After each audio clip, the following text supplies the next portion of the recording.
a distinguished parenting coach and pastor. Are you getting an idea who I'm about to call up? Okay, she is the founder and lead coach of the Golden Child Parenting Institute of Africa. Her organization equips parents with essential tools to navigate modern-day parenting challenges through diverse programs and events. A strong advocate of intentional parenting, she frequently speaks at various platforms, both religious and secular. Currently, she leads a community project touring states primary schools to educate grassroots parents on intentional parenting. Also, she is the host of a lot of programs. I'm not going to read it all out because of time. And of course, she is married to Pastor Darling. They are blessed with 2 children, a son and a daughter. Her work underscores her belief that effective parenting is crucial to nation building. With a clapping and standing ovation, join me as I make welcome to the podium, Mrs. Gloria Darlington. Are you clapping? Are you clapping? Thank you so much, ma. We celebrate you, ma. Thank you.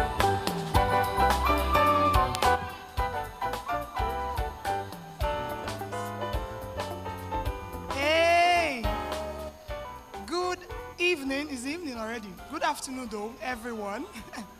How are you doing? Have you been feeling the fire in this place? A lot of fire has been going on. I hope you've been catching something. Okay, so standing on existing protocol, time has really gone seriously far. And I'll just start running. But I can't really just go without appreciating my host, Joy London. God bless you. Thank you so much. This is some next level stuff. If you were here last year, you should know that this is really next level. And thank you very much for coming and for sitting still till this time.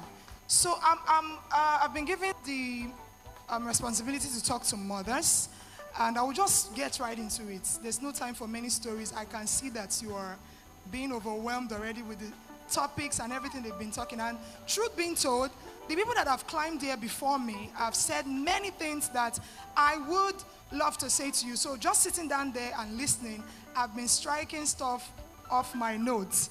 So I'm sure I'm going to do well with time. So firstly, I want to talk to you about how mothers can balance work, business, and family without burnout. You know, the word burnout is mostly associated with women because we do a lot of things. Women multitask. We do so much. And so sometimes we just get very easily burnt out. We get exhausted and not able to do some of the major things that we individually want to do because of the burnout. So I want to, first of all, redirect our mind about the burnout. Now, look at this example with me. Maybe sitting down in this conference right here, you mistakenly forgot to turn off your tap at home.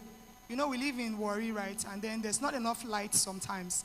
And so maybe before you left the house, NEPA already up, the power was taken out, and so you left the tap on, so water was no longer coming out, but then you left it and you went for this conference. And so maybe while you were here, they brought the lights and the water started flowing. You know that you may get home and meet a lot of mess, right? The water will be everywhere in the house. Now, just imagine this with me. The person comes into the house and picks a mopping stick, picks a baler, and started cleaning. We're going to wonder what's going on, right?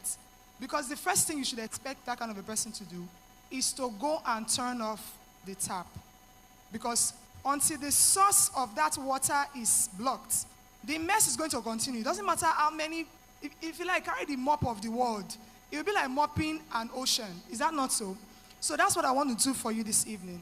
I want to help you turn off where the burnout is coming from, so that whatever you do progressively will really take you forward. Is that fine? Okay, so burnout is an outcome of stress.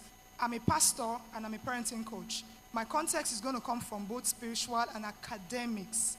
You would indulge me, right? Okay, so Burnout is an outcome of stress, and stress at its peak is distress. Stress is an experience that can evoke several responses. Some of them can be physical. We can have stress that makes people, when you are stressed, you feel headache, right? You have multiple physical issues that will slow you down. Another one will be cognitive issues. Somebody can make very wise decisions when they are stressed. They make urgent decisions because of the stress. And sometimes those decisions tamper temporary matters, permanent matters, sorry. So when they have made those decisions out of stress, it can cause a very serious mark on something that is permanent. It can cause a destiny mark. So that's the reason why you want to really pay attention to stress. And then it can also lead to behavioral issues. Some people cope with stress with very excessive behavior. They start getting into addictions. They start smoking, they start drinking, excessive behaviors. It's coming from the stress that you, and here's the thing. I define stress as a process whereby a person perceives and therefore responds to events or situations that they judge as threatening or overwhelming to their well-being. This definition, I have carefully chosen the words to put this definition together. One of the words I want to point out and highlight for us this evening is judge. You judge the situation as threatening. You judge the situation as overwhelming. And that's the reason, that's where the stress is coming from. Imagine a woman, you know, us mothers, we juggle a lot of things, right? You do school runs, you manage the home, you nurse a baby back to health, maybe a child that's not feeling well, husband is there, and then your personal life. So with all these things that you have to do, a woman can look at all of this, and then this blessing, I would like to call it, can be the source of their constant stress. Why? They look at it as everybody is zapping from me. I get to do this, I get to do this, I get to do this other one. Now, when you have positioned and programmed your mind like that, every time you get to do anything that has to do with all these roles that you are supposed to be gracefully carrying out, you carry them out from the place of stress because you have already judged them as people zapping from you. But then if another person redirects their mind to, look at how blessed I am. I have to be able, I'm the one that is doing all of this. I have children, I'm married, I have a business I'm running. I am sure that many people would like to trade places with me. So I'm grateful. Now, if you come with that place, that point of gratitude, the feel that you are going to experience will be inspirational, not exhaustion. Do you understand what I'm saying? It will not be exhaustion. It will be coming from a place of gratitude that all these people, I have to take care of them. I'm the one that is doing all of this. I'm the one that is making my daughters and my sons look so good when they go out. I'm the one that is giving my husband a lot of peace. I'm the one that is keeping this home together. So you are in that space as a queen, not as the maid that some of us look at it to be. So I'm going to draw out some points. I'm skipping a lot of things because if I were you, I would be tired by now as well. So I'm skipping a lot of things to get right to the main points. So stress is not so much of what's happening to you as to how you are interpreting what is happening to you. So your burnout, your stress is coming from the way you are judging the situation. Imagine a parent now, for instance. You get a call from school, and then they say, oh, your son did this, the other one, they did the other one. Listen to a parent who has already positioned themselves with the stress mentality. They will go, these children, they will not kill me. Me that is trying to hide myself in this compound. Me that don't want to bring my leg out. What has he done? What is all this? You know, you have already programmed yourself in that kind of space. Now, by the time you get to the school, anyhow that meeting will turn out will be coming from your stress position. You can even begin to respond to the school authority in anger and begin to shout at everybody and begin to, just in that position. Why? Because you have stressed yourself out in judging the situation. But some other parents can look at this and say, well, one more opportunity to find out something about my son that will help my parenting. Because feedback in parenting are tools. It help you make progress in the parenting. So instead of looking at it as somebody is trying to criticize your parenting, you're not doing well, your son is so badly behaved in school. Instead of look at it that way, you'll receive the call and position your mind for an opportunity for progress in your parenting journey. Do you see the difference? That's where you are open for progressive conversation. You are open to have a very well progressive conversation with the school authority instead of going there to fight and defend your parenting. Do you understand what I'm saying? So, just write this down. Stress is in the eyes of the beholder. It is how you look at the situation that it either stresses you or fuels you to go forward. So, we need to make a quick flip of mindset. And I've written down here a few points that will help you do that.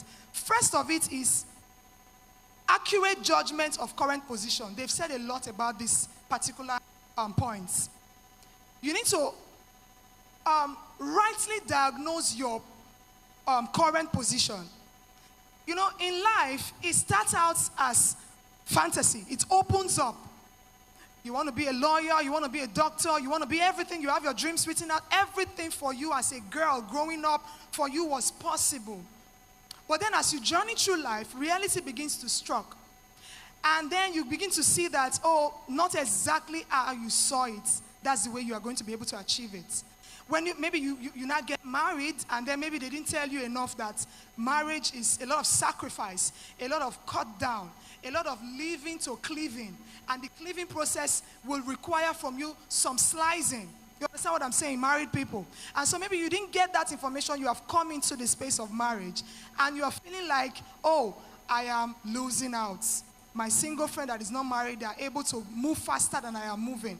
What you don't realize is that this is an investment for legacy. If that your single friend is going to get married tomorrow, you are ahead of her. Because you have done something that she has not done. You are catering for children. Your business money is paying school fees, is buying baby food, and she's not doing all of those yet. So you are ahead of her. Don't look at that position as a failing position. Like Mrs. Quinette said, it is a comma, not a full stop. If you do that very well, it opens up again to a whole lot of possibility. The play you didn't play before, you'll be able to play it later. But just do that stopover very well.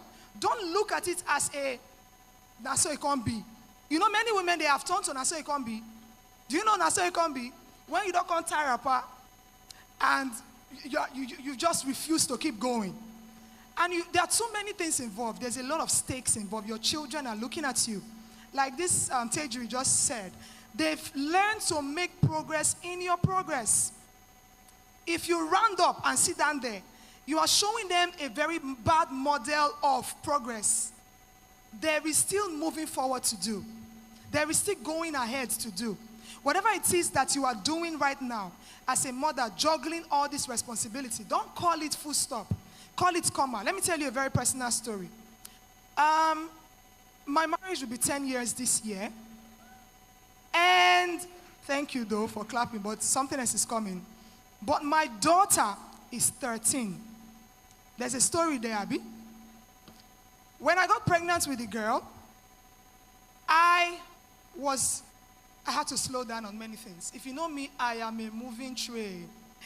My mom is here, not my biological mom, but my adopted mother, Mrs. Ikemefuna. Please put your hands together for my mother. Yes, she's here.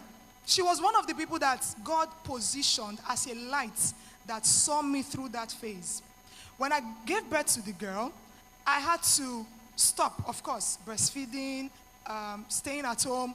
One thing I consistently did to myself in that junction was to say to myself that I am not the girl that was left behind. I am not the girl that stopped. This story did not finish. And my husband was just amazing, simply amazing. Can you celebrate him for me, please? Not vex. It was simply amazing through the process as well. He's the one that will come and say, "Don't remember, this is not where the story ended. It may be looking like we have fallen. It may be looking like this is down, but there is rising, I promise you." And then I kept my head straight. Every time everybody will go out of the house and they're leaving me with this baby, I will look at the girl and say, "I'm going to make you proud. I'm going to come out of this place, rewrite the story, and it's going to be a very beautiful one. So when they're telling you that even your mistake is part of how you tell the story that gives the next person the light, that pushes them to the next level, it is so true. So the way you are now, you are looking like you're failing. Don't look at it that way. Keep writing the stories of your failure because it will inspire somebody tomorrow. Do you believe that? When I was in that space, I kid you not, I couldn't see anything in the future. Like vividly. Looking like speaking before people and all those things. It was not as vivid, but I just know that there's something about me and this is not going to stop it. So if you do that very well, like I said, it opens up again. A new horizon opens up again. Another thing I want to say quickly is, so I said, correct evaluation of current position. The next thing will be, stop looking behind. Women will look behind too much. When you're driving, there is the side mirror that you use for vision of the rear, right? Things that are behind. So if you're driving and you use that side mirror as your vision mirror, you're going to make progress, but it will be backward. Do you understand what I just said? If that mirror is what you are looking at, and you are hoping to go forward with it, then you're making a mistake. Some of us will look behind too much. Hey, me, soft girl that year. Hey, me, hot babe that year. Me will be like, say, if I enter the place, everybody, they're shocking. Let me come be like this. So, if you keep looking that way, that's where you will be going to. That's where the inspiration will be taking you to. That's everything you will be doing at the moment. We'll be trying to get back to that place. And this particular thing is one of the strongest bone of contention in many marriages. Women are not rising. They are still wanting to be girls.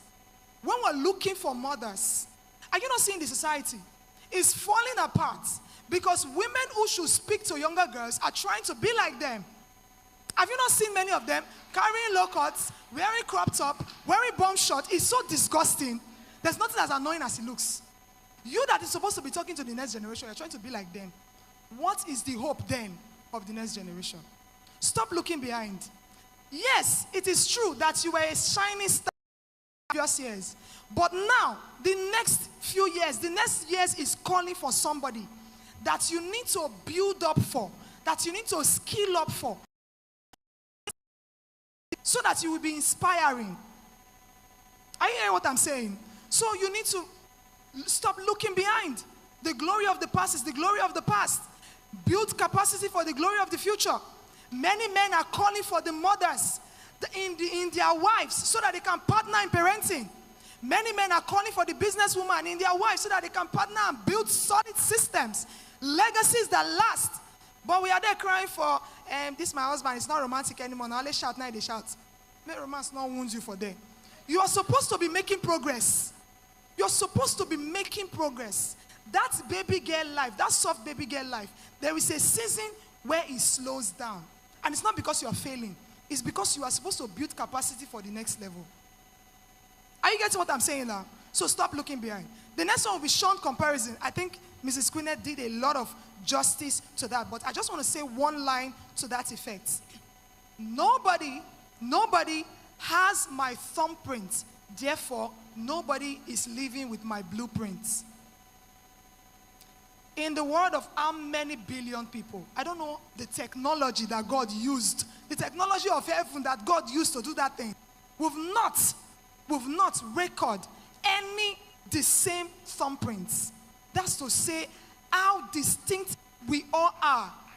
See a God that well crafted you, and then you are bringing all those intentionality of the Heavenly Father to comparison. Abba. No, now. You can do better than that. One bullet of comparison that we have cracked and faced to ourselves and we are shooting ourselves daily is scrolling on social media. Scrolling on social media. Appreciating people's fake life and looking at your own like, hey, God, when it go be like this? When? God, when? And like she said, you see the way they used to do it? I'm talking about Dr. Ella. They will go to their friend's house that have fine space. I'm going to be using it to post to you that they are on day dot break. Not knowing that their Riri house is still in a particular state. So if you look at that and measure that with your life, you see you are going to hit rocks. You'll be wasting resources. You'll be wasting precious time, wasting relationships, wasting opportunity. Because you are sulking. Every time you scroll through the social media, hey God, not be people be this, not be people be this, when my own go be. So shun comparison, absolutely. Nobody's living with your blueprint. No matter how far and how fast the other man is running, your lane is your lane. They are not about to come and run your lane. And when we all stand before God, they are not going to ask them how you did. They are not going to ask you how they did. It's you that will answer for yourself. And before you even have answer for yourself, life right here is calling for something. What did you come with? Or you just came to look at the sun? You just came to eat and go? You came with something. Life is calling for that thing. You're supposed to be a contributor. And comparison is sucking your time. So don't do that. The next thing will be understand your triggers. We're talking stress and the rest. Understand your triggers. What are some of the things that easily triggers you? I said something recently to somebody. I said, as we grow, we should be reducing the things that makes us angry. You know, when you were younger, everything make you vex. Shaking here. My own, I didn't talk my own, oh. My own, I didn't talk my mind, though. As you are growing, you'll be reducing all those nonsense things. Be reducing them. Because one is, first of all, your health. Your heart and a newborn baby's heart, they are not the same thing, Abby. Your heart and a teenager's heart are not the same thing. So you want to also be careful about accelerated heart rates. So you want to be very careful with that. Understand the triggers. Some of the triggers that we have as mothers can be school runs. Maybe all of us are coming back from somewhere very late. We're coming back late like this. And you know that kind of thing. When you're coming home late and you have to make dinner, you have to put the children to bed, there's homework to do. You know that if you don't mind yourself, if you don't talk to your own self, you will turn the whole house upside down. You'll be shouting anyhow. You'll be so angry. Everything will be irritating you. The people that did not cause the problem, they will be the one that will be suffering it. So you just calm yourself down, knowing that, see, all of us came back late. Even the children too. Even my husband too. So all of us are tired. So let's take it slowly. You calm yourself down and use low voice. At that time, when you know that you are stressed, use a very low pitch. Please, can you remove this thing from here? Please, can you take this other one to the kitchen? Please, can you bring the water? You talk slowly. When you talk slowly, you will be able to control the atmosphere. Even the people who can be tense, because the woman of the house owns the atmosphere of the home. Do you know that? You own the atmosphere. My husband used to say, happy wife, happy life. So if you are tense, you will notice that everybody will be tense. But when you are calm, you control everybody to that level of calmness. The next thing I want to say here is organize around your strength. Organize around your strength. If you know that, like they've been talking about things here that, how do you start? Where do you pick it up from? There is something that you know that you can do very easily. It's almost like second nature to you. Pick it up from there. Because success on that path is easy. It's easier. Why? It is something that you're familiar with. It's something that your strength is naturally built for. So you can pick it up from such a place and keep adding to that list from there. So another thing is that there is the narrative that says, if you are letting, some people feel like, as a woman, you need to be doing everything. And when they come your house, make the house look good, make it neat. And your children are doing well, your husband is doing well, and all that thing. So it's almost like if you are not catching any of these balls, you're failing. It's not very true. Many of us that looks like we're keeping it real is because we let some balls fall sometimes. Do you hear what I just said? The balls that can fall and will not break, we let them fall sometimes. Something happened when I just got married. I came into the house very tired. I used to teach. I taught for about 3 years. And you know that teaching, see, please, can you celebrate any teacher in this house? Well done. Lesson notes and all those things. No easy at all. So I'd come back home from work and I was very tired, stressed, and I left home without doing the dishes because I don't want to be late. You know, when you are late as a teacher, they deduct from source, Abby. So I didn't want to go late. I left the dishes and came back. And by this time, my kids are still small. So my daughter is not, now she does all those things. She wasn't big enough to do them yet. My husband, when I came, I just entered the kitchen and like, man, okay, so let's do this. And I was supposed to rest and be ready for the next day. He now came and told me, he said, you know that if you don't wash this plate, your mommy will not flog you, Sha. This is your house. Nobody will die. Just pick the ones that you need for dinner finish with them, lock the kitchen, and go to bed. Oh, if you know a friend, that was for me. And I said, it's true. My mommy is not here. This is my house. Usually, if you don't do the dishes at home, there are some consequences. This is my home. So those are the kind of balls I'm saying you can let fall. The ones that have no consequences. What that taught me, that experience taught me to color my balls. I have green balls and I have red balls. Red balls are emergency balls. Like picking your children up from school. That's one, another let that one follow. You know, Abby, that's a red ball, right? So I'm talking about just doing the dishes, normal chores at home that will not spoil anybody, will not kill anybody. Sometimes, leave farm and rest. Because you need the mental space for other things. You need the mental space to make progress. This is where all the burnouts are coming from.